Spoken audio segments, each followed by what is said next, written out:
Hey, guess what? It's me, the real Manos. And I have a new comic review. I say comic review because I only have one comic and I'm going to review it. I hope to have some more comics upcoming. By the way, I am going to be bringing back my Manos Got issues next week. I haven't picked the book I'm going to talk about, so we'll get to that one. Speaking of books, I still produce stuff. I make The Red Knight, and I created Davida, a new novel.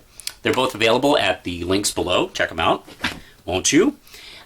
This week, I'm going to talk about a comic that I think is 1 or 2 weeks old, but it's Patsy Walker, a.k.a. Hellcat #1.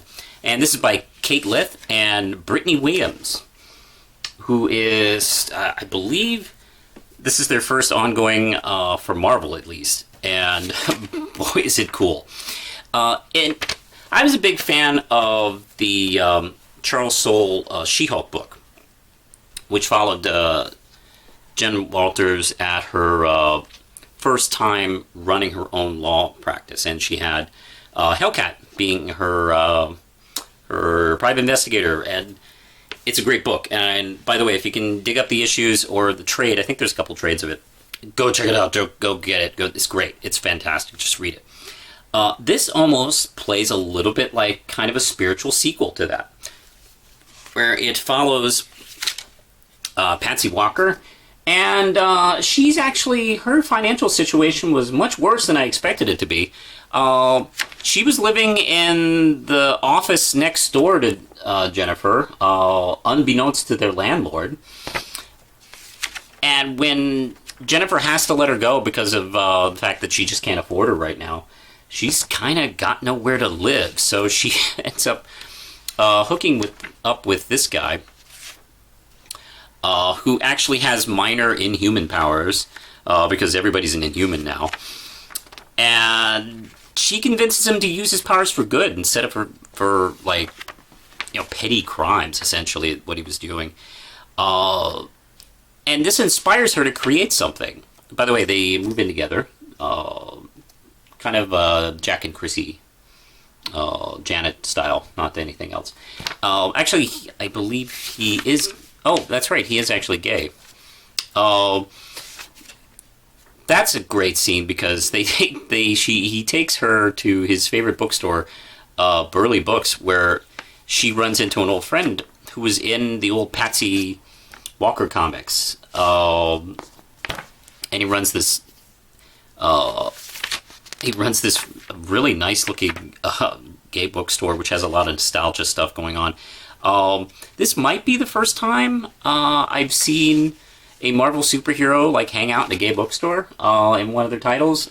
Correct me if I'm wrong, but I think this is the first time, which that alone is pretty hilarious and awesome. Speaking of hilarious and awesome, if I'm not mistaken, this is probably the first Hellcat ongoing. I could be wrong. The character's been around for 80 billion years, but I think this is the first time I've seen her in that she's had miniseries and specials, I know that. And she's been in the Avengers and Defenders and blah, blah, blah. She's been around for a long time. What I think Kate Lith does here, which is kind of ingenious, is it feels like she's sort of blended the old Patsy Walker, romance teen girl Archie knockoff comic with her present day superhero situation. At least in tone, and even bringing back one of her supporting characters from that era. I think that's kind of interesting. I think that would have never occurred to me, actually, because, she's had so much long-standing history as, Marvel superhero. It's easy to forget that, or it's easy to go, hey, isn't that interesting where the character started, and then completely ignore it. To really acknowledge that and kind of jump headfirst into it, I think is actually kind of an awesome idea. And the series sets up a business that this issue sets up a business she's going to start. Kind of becoming a employment agency for people who have superpowers who don't want to be superheroes, which is also a fantastic idea.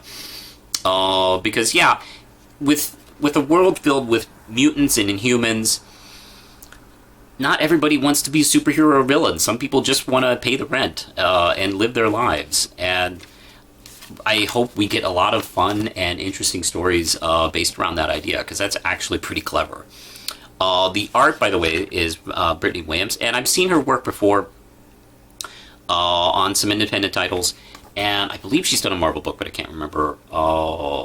Her stuff is delightful. I don't know if you're familiar with her stuff before, but it's beautiful, it's classic, it's nice and clean. It has a bit of a cartoony vibe. It gets cartoonier when emotions kind of dictate it, and it's just all around like appealing to look at, and the colors are just beautiful too. I really dig this book. I'm okay. This is going on my pull list. I'll be talking about this book from time to time. Enjoyed the hell out of it. The Hellcat out of it. Yeah. Anyway, I suggest you give this book a try. It's not a hardcore, serious superhero book. If you can enjoy a book that's just a little more fun and kind of cute and appealing, I definitely recommend checking it out. I'm sure we'll get to some like serious, hardcore, brooding stories soon, but I don't know. If they don't, that's fine with me, because it's kind of fun. When I enjoy a book and when I enjoy a character and when I enjoy artists' interpretation of those characters, I almost kind of don't care if we never get to anything like badass or something like that. Just hanging around with characters and living in that world is all I ask sometimes. I dug this one a lot. If you missed it, yeah, check it out. This is issue 1, and I give it 5 RAM chips. Go check it out. It's from Marvel. And you guys, I'm back talking about comic books a little bit more. So if you've read anything interesting, please list a comment below. Don't forget to like, comment, subscribe, blah, blah, blah. And I think that's it for now. Push the button, Lindsay.